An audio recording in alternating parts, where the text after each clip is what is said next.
नमस्कार, मी प्रीती खंडागळे. आपण पाहताय आवाज इंडिया मराठी. नवी मुंबई महापालिकेच्या मोरवे धरण प्रकल्पातून शहराला पाणी पुरवठा सुरू असून यंदा एल निनोच्या परिणामामुळे पावसाचे प्रमाण 92 ते 94% मर्यादित राहण्याचा अंदाज हवामान विभागाने वर्तवलाय. या पार्श्वभूमीवर महापालिका आयुक्त डॉक्टर कैलास शिंदे यांनी मोरवे धरण परिसराची प्रत्यक्ष पाहणी केली. सध्या धरणात सुमारे 85 दिवस पुरेल इतका पाणी साठा उपलब्ध असल्याची माहिती त्यांनी दिली आहे. पावसाला उशीर होण्याची शक्यता लक्षात घेता नागरिकांनी पाण्याचा काटकसरीने वापर करावा असं आवाहनही त्यांनी केलंय. तसेच पाणी पुरवठ्याच्या नियोजनाबाबत आवश्यक त्या उपाययोजना केल्या जातील असंही त्यांनी स्पष्ट केलंय. पाहणी दरम्यान धरण परिसरातील जमिनीचे सीमांकन, अनधिकृत बांधकामांची तपासणी तसेच सुरक्षेसाठी कुंपण उभारण्याचे निर्देश देण्यात आलेत. परिसरातील पर्यावरण संवर्धनासाठी वृक्षारोपण व स्वच्छता मोहीम राबवण्याच्याही सूचना देण्यात आल्या. याशिवाय पुनर्वसन रखडलेल्या कुटुंबांना सुविधा उपलब्ध करून देण्याबाबतही प्रशासनाने तपासणी सुरू केल्याची माहिती देण्यात आली आहे. आपल्याला सगळ्यांना माहिती आहे की नवी मुंबईच्या मोरवे धरण आपण पाणी पुरवठा होतो. यावर्षी खूप मोठ्या प्रमाणात पाण्याचं इव्हॅपोरेशन, हीट वेव्ह पण खूप मोठे आहेत आणि तशाच प्रमाणे आपल्याला अल निनोच्या परिणामामुळे पर्जन्यमान सुद्धा कमी आहे आणि काल परवाच्या बातमीनुसार पर्जन्यमान पुन्हा उशिरा पण सुरू होणार आहे. हा एक हेतू होता की नेमकं पाण्याची काय स्थिती आहे हे बघणे. आणि दुसरा जो आहे की धरणाच्या परिसरामध्ये खूप मोठ्या प्रमाणात खाजगी बांधकामं सुद्धा ठिकठिकाणी यायला लागलेली आहेत.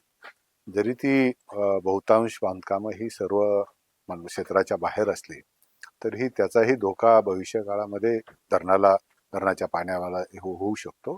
त्यामुळे मी आज पूर्ण सकाळी 7 वाजल्यापासून आता जवळजवळ आपण 12-12:30 वाजले तर धरणाच्या दोन्ही बाजू, एक बाजूने जवळजवळ आपण 11 किलोमीटर आहे, दुसऱ्या बाजूने जवळजवळ आपण 7-7.5 किलोमीटर आहे. उंबरनेवाडी, पिरकटवाडी आणि त्या बाजूने पण आपण आंबेवाडीपर्यंत पूर्ण परिसर आज बघितला. आणि याच्यामध्ये एक लक्षात आलं की ठिकठिकाणी जो काही आपल्याला अडचणी दिसतात तर त्याच्यामुळे मी आज माझ्याबरोबर सर्व अधिकारी होते.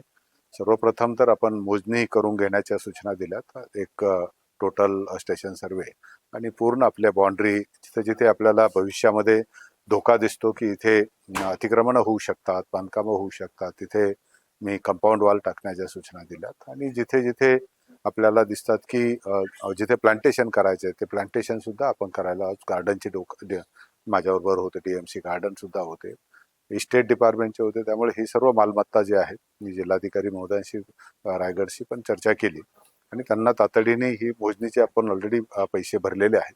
त्यामुळे ही मोजणी करून त्याचं सीमांकन झालं की महानगरपालिकेला सुद्धा त्याचं पूर्ण संरक्षण करणं सोयीचं होणार आहे. निश्चितपणे आपल्याला ही एवढी मोठी मालमत्ता आहे, त्या मालमत्तेमध्ये तिचं संरक्षण करणं ही महानगरपालिकेची प्रथम जबाबदारी आहे. आणखीन एक बाब निदर्शनास आली की जी पिरकटवाडी, उंबरनेवाडी आणि अजून 2 आहे, जवळजवळ 96 घरं हे तिथे अजूनही आपल्याला पुनर्वसित झाले नाही. ज्यावेळेस धरण बांधलं त्यावेळेस 16च घरं होती, पण आज 96 झाली.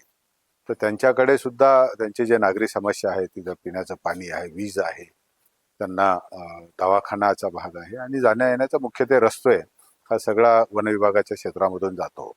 तर त्यामुळे त्यांच्याबाबतही ज्यावेळेस पुनर्वसनाचा मुद्दा आलेला होता तर खालच्या क्षेत्रामध्ये पुनर्वसन करता येईल का हाही बाब मी तपासायला सांगितली आणि त्याही बाबत आम्ही महानगरपालिकेपुढे योग्य तो निर्णय घेतला जाईल.